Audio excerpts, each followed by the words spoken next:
The Shield of Achilles, War, Peace, and the Course of History is a thought-provoking military non-fiction book authored by Philip Bobbitt. Originally published in 2002, the book delves into the cyclical patterns of war and peace, offering insights on how we can prevent future conflicts. Recognized for its scholarly merit, the book garnered a nomination for the prestigious 2003 Arthur Ross Book Award. Bobbitt, known for his expertise in military strategy, constitutional law, and constitutional theory, brings his extensive knowledge and experience to the exploration of these topics. Having taught constitutional law at the University of Texas and served on the External Advisory Board for the Central Intelligence Agency, Bobbitt possesses a unique perspective on the subject matter. The Shield of Achilles is divided into two major parts, State of War and States of Peace. In the first part, State of War, Bobbitt delves into the significant conflicts that shaped the 20th century. He also examines how the concept of a state evolved before the 1900s and how these transformations paved the way for the conflicts that ensued. Shifting focus to the second part, States of Peace, Bobbitt explores the evolution of international law and the changing dynamics of state relationships. He analyzes historical treaties such as the Peace of Westphalia and the Congress of Vienna, examining their consequences and implications.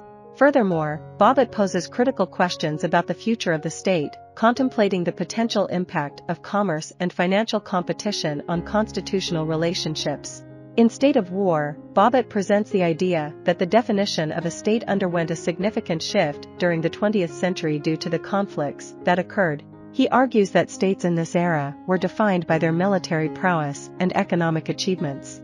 Success in warfare and wealth generation became the basis for legitimacy, with powerful countries asserting their dominance through conquest. According to Bobbitt, international relations during the 1900s were characterized by affluent and influential states supporting each other's agendas. Bobbitt's analysis highlights the intrinsic link between the state and its pursuit of legitimacy at all costs. Citizens were deeply invested in safeguarding their homeland and its borders, a sentiment the state exploited to justify its acts of war. By proclaiming that war was necessary for national security, the state garnered consent from the people. This reciprocal consent between citizens and leaders became a defining characteristic of the 20th century, as the state's very existence relied on a continuous state of warfare.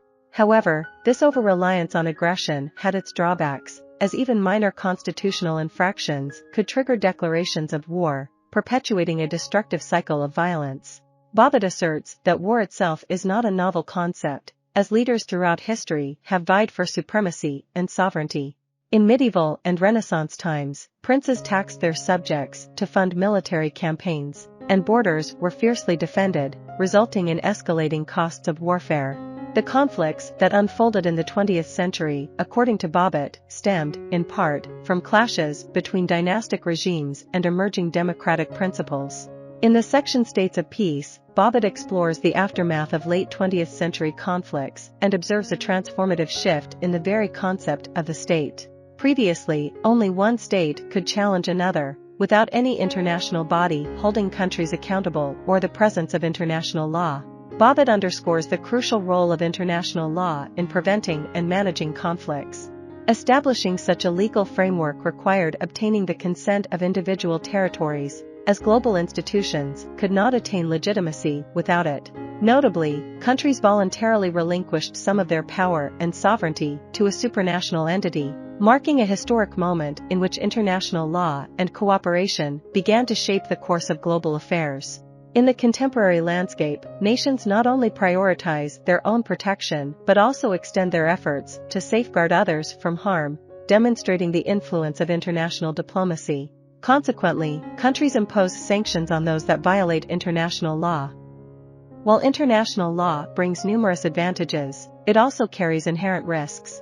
Bobbitt highlights a concerning trend where a select few individuals hold significant power, as countries willingly delegate authority to international bodies. The leadership of these international agencies is concentrated in small groups, and their accountability remains unclear since they do not represent any specific nation. Bobbitt observes with intrigue the future development of international law in the 21st century and beyond. The Shield of Achilles exposes a limitation in traditional approaches to constitutional theory. Historians tend to study individual conflicts in isolation, often overlooking their interconnectedness. When historians do analyze broader trends and patterns, constitutional law is seldom a focal point. Instead, they delve into subjects such as rights, suffrage, and socioeconomic transformations. While understanding these areas is crucial, comprehending their full context necessitates an exploration of their relationship within a broader constitutional framework.